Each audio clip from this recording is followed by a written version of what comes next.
ہمیں لوگ اشتعال ہی بڑا دلاتے ہیں۔ میرے رسول کریم صلی اللہ علیہ وسلم کا کمال یہ ہے کہ رسول پاک کو کبھی اشتعال نہیں آیا، اور بھائی حضور کو کبھی اشتعال بول کے بتائیے، اشتعال چھوڑ دو، ہم محتاج ہیں نبی پاک کے، ہم نے جو سیکھنا ہے اپنے نبی سے سیکھنا ہے۔ وہ اگر زندگی میں آپ نے اشتعال چھوڑ دیا، بہت سارے لوگ دانا پھینکنے آتے ہیں، وہ پھینک کے چلے جاتے ہیں، ہم پیچھے سے لڑتے رہتے ہیں۔ اگر آپ اشتعال چھوڑ جائیں، دیکھو حضور کے میلاد پر میں نے کیا بات چھیڑی ہے، بڑی ضروری سمجھی ہے تو چھیڑی ہے۔ نبی پاک کو نا اپنے دادا سے بڑا پیار ہے، بڑا، دادا سے، والد سے تو ہوتا ہی ہے، ماں سے تو ہوتا ہی، حضور کو اپنے دادا سے۔ بخاری شریف میں حدیث ہے، جناب ابو سفیان رضی اللہ تعالیٰ عنہ حدیث کے راوی ہیں، فرماتے ہیں کہ جنگ میں حضور کے ساتھ تھا فتح مکہ کے بعد، تو کافروں نے بڑا شدید حملہ سامنے سے کر دیا۔ فرماتے ہیں جب انہوں نے شدید حملہ کیا تو مسلمان تھوڑے پیچھے ہٹے، ارادہ یہ تھا کہ نئی منصوبہ بندی کے ساتھ آگے بڑھیں گے۔ کہتے ہیں میں نے نبی پاک صلی اللہ علیہ وسلم کے گھوڑے کی لگام تھامی ہوئی تھی، صحابہ پیچھے ہٹے پر حضور نہیں پیچھے ہٹے اور آگے بڑھے، تو میں نے کہا یا رسول اللہ سب لوگ پیچھے ہٹ رہے ہیں، ذرا پیچھے ہٹ کے نئی حکمت عملی، نئی تازگی کے ساتھ وار کریں گے تاکہ مقابلہ کر سکے۔ تو جنگ کا موقع ہے، جنگ کا وقت ہے، اور حضور وہاں نعرہ کیا لگاتے ہیں، فرمایا پیچھے نہیں ہٹنا، کیوں؟ انا النبی لا کاذب انا ابن عبد المطلب لا کاذب، فرمایا پیچھے نہیں ہٹنا ہے، ایک تو اس لیے نہیں ہٹنا کہ میں نبی ہوں اور یہ بھی سچ ہے، اور اس لیے بھی پیچھے نہیں ہٹنا کہ میں کوئی معمولی آدمی نہیں، میں عبد المطلب کا پوتا ہوں۔ اب پیچھے ہٹنا، کتنی دلچسپی ہے اپنے دادا کے ساتھ، کتنا پیار ہے۔ ضروری نہیں دادا پی ایچ ڈی ہو تو پھر ہی پیار کیا جائے، یہ بھی ضروری نہیں کہ دادا کروڑ پتی ہو تو پھر بھی پیار کیا جائے، یا دادا پیر ہو، صوفی ہو، عالم ہو تو پھر ہی پیار کیا جائے۔ ماں باپ تو ماں باپ ہی ہوتے ہیں، ماں باپ تو ماں باپ ہوتے ہیں۔ مجھ سے کوئی کہے میں اپنی اماں پہ 6 جلدوں میں کتاب لکھ سکتا ہوں، میں ذمہ داری سے کہہ رہا ہوں، وضو کے ساتھ بیٹھا ہوں، اگر کبھی اللہ مجھے موقع دے تو میں کئی جلدوں میں اپنے والد پر کتاب لکھ سکتا ہوں۔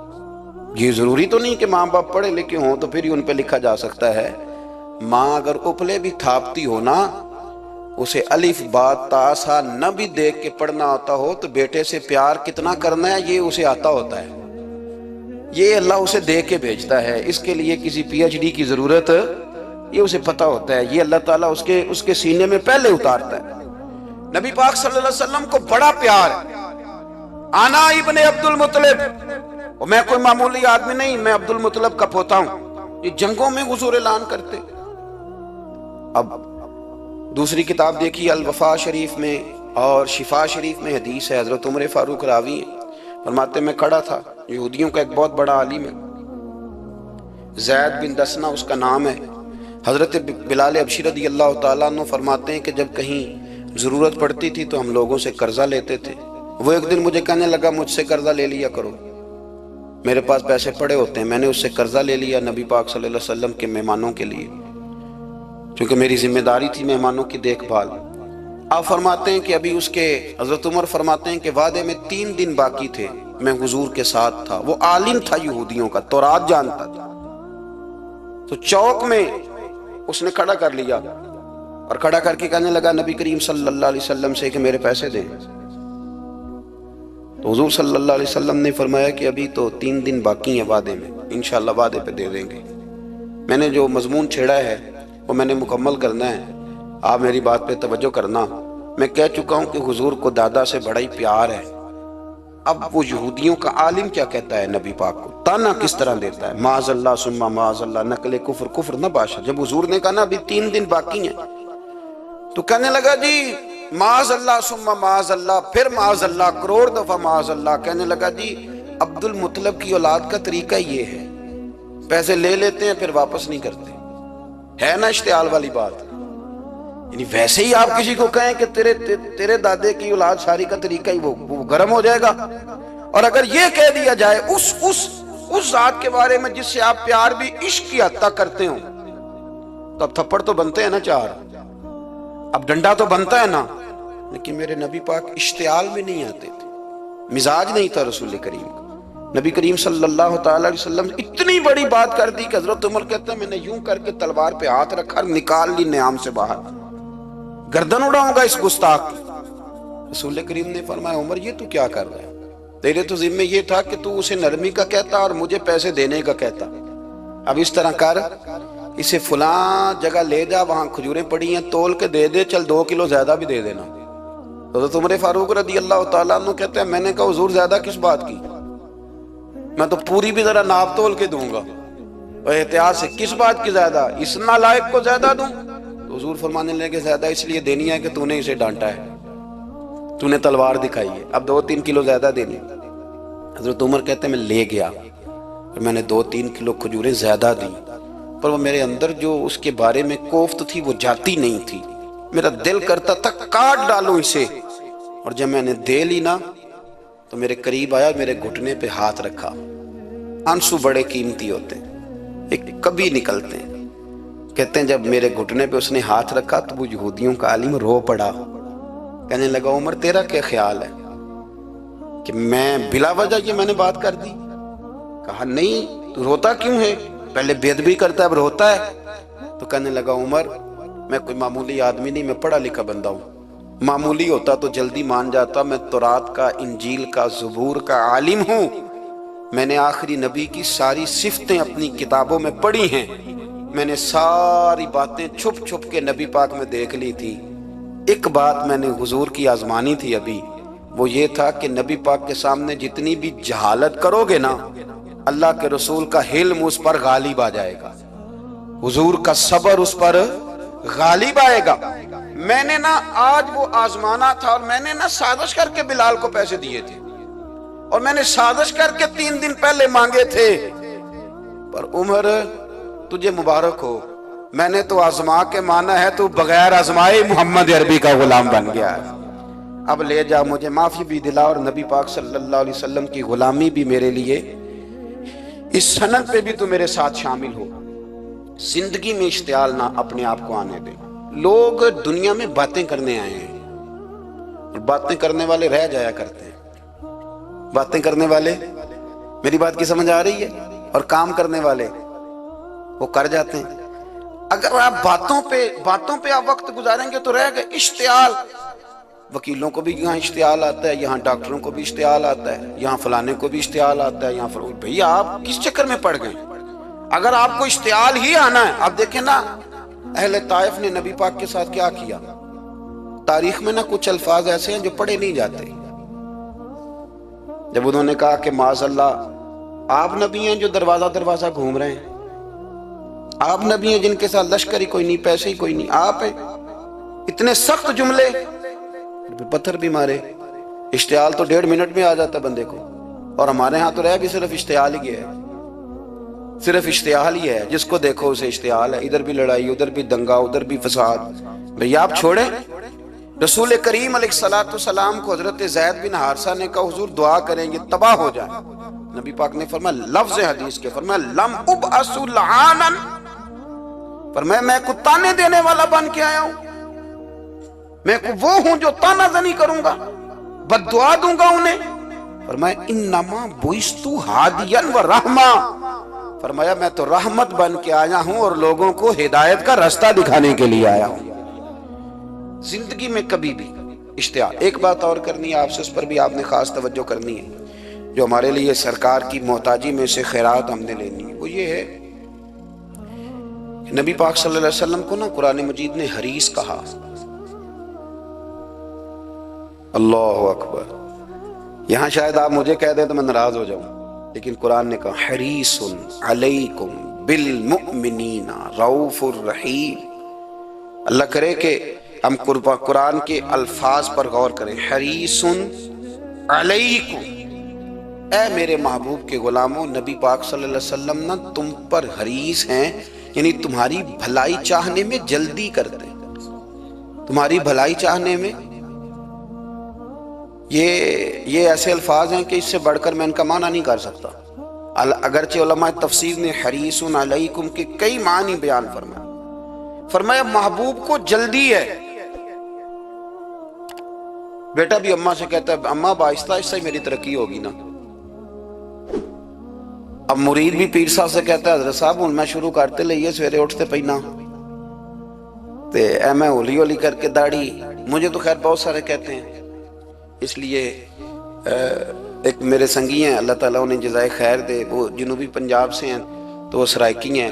اب ہمیں اللہ نے یہ اعزاز دیا ہوتا ہے کہ ہمارے پاس ہر زبان کا بندہ ہوتا ہے، اس لیے کئی دفعہ اپنی زبان بھی گڈ مڈ ہو جاتی ہے کیونکہ سب سے بات کرنی ہوتی ہے نا جی۔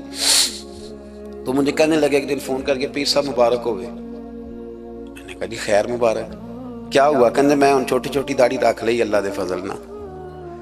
میں کہا چلو میں تیری مبارک قبول کیتی تو مہربانی کری انہوں کھاد شاد باندھا رہی تاکہ تھوڑی بڑی بھی ہو ہی جائے کہ مبارک ہوئے۔ میں چھوٹی چھوٹی، میں کہا چلو اللہ کریم خیر کرے گا بڑی بھی ہو جائے، حالانکہ داڑھی کا کوئی وزن ہی نہیں ہوتا، کیا ہوتا ہے نہ چھوٹی کا نہ بڑی کا، اللہ سمجھنے کی توفیق عطا فرمائے۔ باہر کیا جو بات عرض کرنی ہے اس کی طرف آتا ہوں آپ حضرات سے۔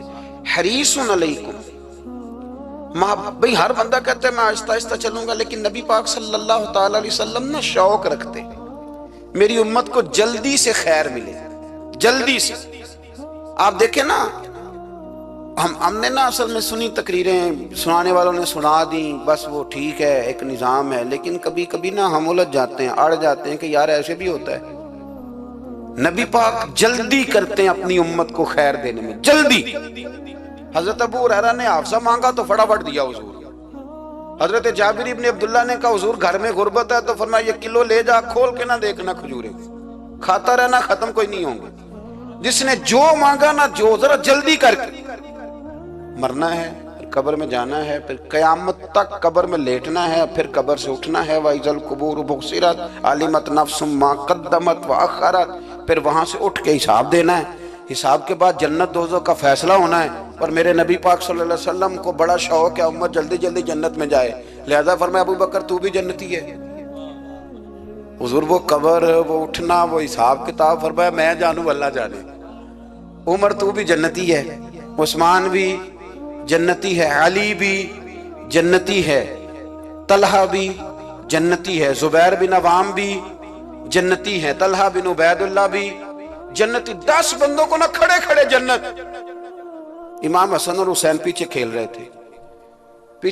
تھے تو پوچھ لیا کسی نے حضور یہ 10 تو جنتی ہیں، تو فرمایا جو پیچھے ہیں، تو کہا سید الشباب اہل الجنہ، یہ جنتی ہیں اور یہ جنتیوں کے سردار ہیں۔ آپ ذرا پلٹ کے دیکھ لیں کس طرح حضور نے، اور یہ اس شوق کو آپ سمجھیں، ہمیں تو شوق ہی کوئی نہیں، اب یقین کریں نہیں شوق، زیادہ سے زیادہ شوق ہوگا تو اپنے بیٹے کے حق میں ہوگا کہ جلدی جوان ہو جائے، اور اس میں بھی ہماری ڈبل لالچ ہوتا ہے کہ بچہ جوان ہو جائے اور میں کبھی بوڑھا بھی نہ ہوں، یہ بھی جوان ہو جائے اور میں بھی جوان ہی رہوں، بھئی یہ تو نہیں نہ ہو سکتا، اگر وہ جوان ہوگا تو پھر آپ کو بوڑھا ہونا پڑے گا، لیکن ہمارا ڈبل لالچ ہے، یہ بھی جوان ہو جائے اور میں بھی جوان ہی رہوں، یہ ہو سکتا؟ نبی پاک صلی اللہ علیہ وسلم نے فرمایا، آپ ذرا غور کریں، فرمایا وہ پیر رومہ ہے جو خرید کے دے دے گا میں اسے جنت کی بشارت دیتا ہوں، فرمایا جو مسجد بنائے گا میں گارنٹی دیتا ہوں اپنے لیے جنت میں مکان بنا لے گا۔ میرے رسول کریم علیہ السلام جنت کو آسان کرتے چلے گئے، فرمایا 2 چیزوں کی ضمانت دے دے، زبان اور شرمگاہ کا غلط استعمال نہ کرنا، میں تجھے گارنٹی دیتا ہوں کہ رب تجھے بغیر حساب کتاب جنت عطا کر دے گا۔ جلدی کے ساتھ حضور نے یہ شوق پیدا کیا۔ ہمارے ہاں نا ہر معاملے میں تیزی ہے، امیر راتوں رات ہونا ہے، حسین راتوں رات ہونا ہے، اور بادشاہ بھی نیک ذرا آہستہ آہستہ ہو کے کرنا ہے، آہستہ آہستہ آہستہ آہستہ۔ اور تو ہر ویلے مسیطے بہ رہے ہیں تو اور کتے بھئی ہے جی، بھئی مسجد اللہ کا گھر ہے، تیرے گھر بیٹھتے تو 2-3 دن زیادہ بیٹھتے، تو نے کہنا تھا کوئی اور کام بھی کریا کر، اللہ کے گھر بیٹھے ہیں تو یہاں بھی تجھے اعتراض ہے، کدھر جا کے بیٹھے، کدھر بیٹھے جا کے۔ ہمارا ایک پیر بھائی تھا، اللہ اکبر، تو حضرت صاحب کے پاس آ کے نا کسی نے شکایت لگائی اس کی کہ اس کے گھر والے کہتے ہیں تیار والے پیران کو لے بیٹھا رہتے ہیں، تو سب ہنس پے، فرمان لگے ایک باری پھر گل کری، کہتا جو کہتے ہیں ہر وقت پیروں کے پاس بیٹھ رہتا ہے، فرمایا یار بڑا مزہ ہے، ایک باری پھر کری۔ تو وہ جب حضرت صاحب کو مزہ آتا تھا تو ہمیں مفت میں ہی آنا شروع ہو جاتا تھا۔ تو یہ تو بڑی بات ہے نا جی کہ کوئی کسی اللہ والے کے پاس بیٹھتا ہے۔ میری بات کو سمجھ لیں، جلدی کرتے رسول کریم، ہمیں بھی تھوڑی جلدی کرنی چاہیے نبی پاک کا غلام بننے۔ صحابہ نے بڑی جلدی کی، آپ یقین کریں 1 منٹ بھی دائیں بائیں نہیں، بس آج حکم آیا، آج ختم، آج ہی عمل ہوگا، کل پرسوں ترسوں کی بات کوئی نہیں۔ ساری دنیا جاتی ہے نا مدینہ شریف اور جا کے دیکھتی ہے مسجد قبلتین، 2 قبلوں والی مسجد۔ یار بڑا مشکل کام ہے، بڑا مشکل کام ہے۔ لوگ کہتے ہیں پہلا تسی انجاندے سو، اب یہ کہنا شروع کر دیا بڑا مشکل کام ہے۔ حضور نے 4 رکعتوں والی نماز 2 ادھر منہ کر کے پڑھائی اور پھر 2 رکھتے ہیں، اور یار مشکل ہے کام، بڑا مشکل۔ یہاں تو میرے بھائی پگڑی کا سٹائل بدل ناراض ہو جاتے، اور میرے رسول کریم صلی اللہ علیہ وسلم نے کعبے کا رخ ہی پھیر لیا تو سلام کے بعد صحابہ نے سوال نہیں کیا۔ کسی نے پوچھا کل تم نے 2 ادھر پڑھی تھی، آج 2 ادھر پڑھی، انہوں نے کہا ہم نے قبلہ نہیں دیکھا، ہم نے تو یہ دیکھا امام کدھر جا رہا ہے۔ حاجیو آؤ شہنشاہ کا روضہ دیکھو، کعبہ تو دیکھ چکے، اب کعبے کا بھی کعبہ دیکھو۔ جلدی کریں، وقت بڑا تھوڑا ہے، بیماری فٹافٹ آ جاتی ہے، کچھ پتہ نہیں چلتا، کمزوری فٹافٹ آ جاتی ہے، کچھ پتہ نہیں چلتا، بہت سارے حالات ہیں جو جلدی خراب ہو جاتا۔ نبی پاک صلی اللہ تعالی علیہ وسلم نے اپنی امت کو بڑی ساری خیر اللہ سے لے کے دی، ہمارا دین بڑی جلدی مکمل ہوا، 23 سالوں میں مکمل دین حضور نے ہمیں عطا فرمایا۔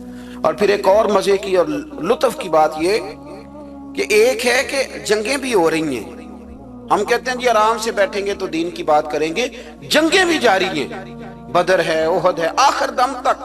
جس دن سرکار کا وصال ہوا اس دن بھی نبی پاک صلی اللہ علیہ وسلم نے لشکر روانہ کیا، اس دن بھی لشکر روانہ کیا، جنگیں بھی ہو رہی ہیں، اور ساتھ ساتھ رسول پاک نماز، عبادت، تہجد، مسواک، شریعت، دین، تقوی، پرہیزگاری، ان ساری باتوں کا درس بھی بیان فرما رہے ہیں۔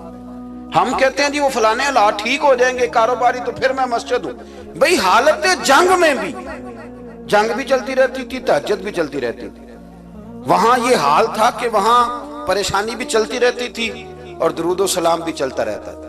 میرے رسول کریم صلی اللہ علیہ وسلم کے غلاموں، اپنے زندگی میں ناکام وہ لوگ وہ جنہوں نے وقت ضائع کیا، وقت نہیں ضائع کریں۔ ایک آدھ بات حضور غوث پاک کی عرض کرتا ہوں، حضور غوث پاک رضی اللہ تعالیٰ عنہ نے نبی پاک صلی اللہ علیہ وسلم کی اتباع میں وقت گزارا ہے۔ کچھ بندے اللہ کے بڑے خاص ہوتے ہیں، حضور غوث پاک رضی اللہ تعالیٰ عنہ کو اللہ نے اعزاز عطا فرمایا، شان عطا فرمائی کہ غوث اعظم درمیان اولیاء جو محمد درمیان انبیاء۔ اس طرح نبیوں میں رسول کریم کا مقام ہے نا، اس طرح ولیوں میں غوث پاک جیلانی کا مقام ہے۔ حضور غوث پاک رضی اللہ تعالیٰ عنہ کو اللہ نے کئی اعزازات دیے، سب سے بڑی بات یہ کہ اللہ نے انہیں کرامات عطا کی۔ کرامت دین کا پورا ایک حصہ ہے۔ ہمارے یہاں نا لوگ کہتے ہیں اخلاق بیان کریں جی، وہ کہتے کیا تھے، کرامت کیا ہوتی؟ بھئی کرامت تو قرآن پاک نے بیان فرمائی۔ آصف بن برخیا جناب بلقیس کا، ملکہ بلقیس کا تخت لائے تھے، یہ اللہ نے کیوں آیت نازل کی قرآن پاک میں؟ وہ قصہ کہانی ہے کہ وہ جی تخت لائیں، یہ کیوں بیان کی؟ اور تخت آیا کس طرح آیا؟ انہوں نے کہا کہ آنکھ جھپکنے سے پہلے آ جائے گا، پھر آیا کہ نہیں آیا؟ ان سے پوچھا یہ کیسے آیا؟ کہنے لگے ھذا من فضل ربی۔ او سنگیو، صرف حضرت سلیمان علیہ السلام کا امتی تخت لا سکتا ہے، نبی پاک کا غلام نہیں لا سکتا؟ یار آپ نے کرامت کا انکار کر کے اپنے آپ کو کمزور کر لیے، اور نہیں جی نہیں یہ کیسے ہو، کیا مطلب ہے اس کا؟ آپ سورہ نمل روز پڑھیں اور جناب سلیمان علیہ السلام کے امتی کی شان بیان کریں کہ وہ آنکھ جھپکنے سے پہلے 80 گز اونچا، 80 گز چوڑا، 80 من وزنی تخت آنکھ جھپکنے سے پہلے لے آئے۔ کسی بندے کا ایمان خراب نہیں ہوتا۔ اور میرے غوث پاک جیلانی، یہ وہ بندے ہیں جن کے بارے میں نبی پاک نے فرمایا کہ میری امت کے علماء بنی اسرائیل کے نبیوں کی طرح ہیں، امتیوں کی طرح نہیں۔ کن کی طرح؟ نبیوں کی طرح، نبیوں کی طرح۔ حضرت غوث پاک رضی اللہ تعالیٰ عنہ، ہم کو ملانگ لوگ نہیں ہیں الحمدللہ تعالیٰ، ہم تو غوث پاک کی کرامت بھی مانتے ہیں پر قرآن و سنت کی اینک لگا کے مانتے ہیں، یہ میری بات سمجھ لیں۔ حضرت غوث پاک رضی اللہ تعالیٰ عنہ طالب علموں کو سبق پڑھا رہے تھے، تو سبق پڑھاتے پڑھاتے نا ہاتھ آگے بڑھایا تو اچانک ہاتھ واپس آیا تو گیلا ہو گیا تھا سارا۔ تو شاگرد بھی بڑے سیانے ہوتے ہیں، انہوں نے سبق چھوڑ دیا، استاد جی کے گیلے بازو کو دیکھنا شروع کیا، حضور یہ کیا ہے؟ تو غوث پاک بھی غوث پاک تھے، ہر بندے کا ہاضمہ اتنا اچھا نہیں ہوتا کہ اس کو ہر بات ہضم ہو جائے، کئیوں کو بد ہضمی بھی بڑی سخت ہوتی ہے، کھٹے کھٹے ڈکار آتے ہیں بات سن کے، کانوں سے دھواں بھی نکلتا ہے کئی دفعہ۔ تو انہوں نے پوچھ لیا فٹافٹ کہ حضور یہ کیا ہوا؟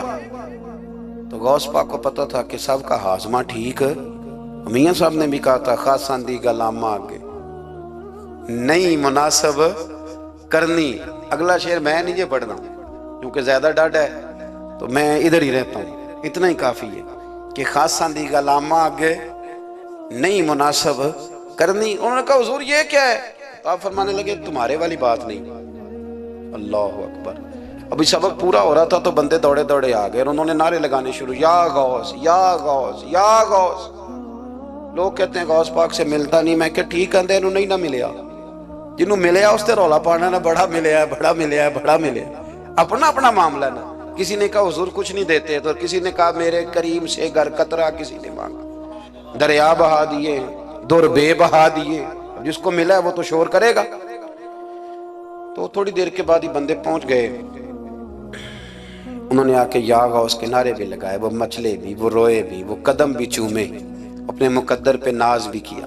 شکر ہے اللہ کا، اللہ نے ہمیں آپ کا غلام بنایا، شکر ہے۔ تو طالب علموں نے پوچھا ہوا کیا؟ کہنے لگے کشتی میں بیٹھے تھے تو ڈوبنے لگی تھی، تو ہم نے کہا کہ ہم تو غوث پاک کے ماننے والے ہیں۔ تو پھر حضور غوث اعظم کا دست مبارک نمودار ہوا ہے اور کشتی کو پکڑ کے کنارے لگا دیا ہے، کشتی کو پکڑ کے کنارے لگا دیا ہے۔ ایک قریب کہنے لگا یہ کیسے ہو سکتا ہے؟ تو دوسرا اس کی کمر پہ تھپکے دے کے کہنے لگا ویسے ہی ہو سکتا ہے جیسے آصف بن برقیہ کے ساتھ ہوا، بالکل ویسے ہی ہو سکتا ہے۔ سیدنا غوث اعظم کی کرامات اتنی متواتر کے ساتھ ہیں کہ ملا علی قاری فرماتے اتنی تو کرامتیں سنی نہیں اتنی غوث پاک کو اللہ نے عطا فرمائی۔ رب کریم نے انہیں درجہ دیا، وقار دیا، ان کی دعاؤں کو قبولیت دی، اللہ نے انہیں اعزاز کے ساتھ نوازا، اللہ نے ان پر فضل فرمایا۔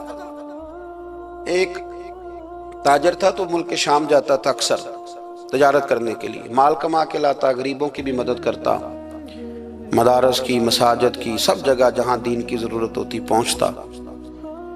ایک بغداد میں اور درویش بھی گزرے جن کا نام شیخ حماد ہے، وہ بھی بڑے درویش تھے۔ وہ تاجر شیخ حماد کے پاس گیا، کہنے لگا میرے لیے دعا کر دے، میں جا رہا ہوں سفر کے لیے۔ تو انہوں نے کہا میں صبح بتاؤں گا۔ استخارہ کیا، صبح کہنے لگے نہ جانا، تیرا مال بھی لٹ جائے گا اور تو قتل بھی ہو جائے گا۔ وہ بڑا پریشان ہوا، حضور غوث پاک کے پاس گیا، کہنے لگا حضور وہاں بھی میں نے کہلا بھیج دیا ہے، سامان میرا پڑا ہے، جاؤں گا نہیں، پیمنٹ نہیں کروں گا، ملے گا نہیں تو خسارہ ہو جائے گا، مہربانی فرمائے۔ غوث پاک نے مراقبہ کیا، فرمایا تو جا اللہ خیر کرے گا، تو جا اللہ خیر کرے گا۔ مرید کا عمل کے یقین، پیر کا عمل کے یقین، چلے آپ فیصلہ کر لیں تو میں آگے بڑھتا ہوں۔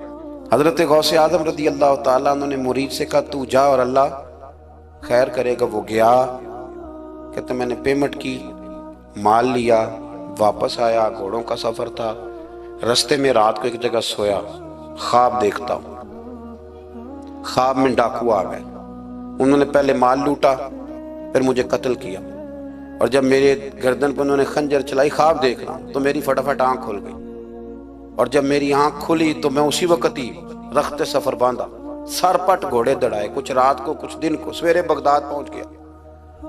کہتے خیال تھا کہ پہلے غوث پاک کے پاس جاؤں گا لیکن پہلے شیخ حماد سے ملاقات ہو گئی، میرا چہرہ دیکھا، پریشان تو دیکھ کے مسکرائے، فرمانے لگے بھی تیرا پیر بڑا شاندار ہے، تیرا پیر بڑا شاندار ہے، وہ کام جو حقیقت میں ہونا تھا نا، حقیقت میں انہوں نے دعا کی ہے تو رب کریم نے اسے خواب بنا دیا ہے، ان کی دعا کی برکت سے اللہ نے اسے۔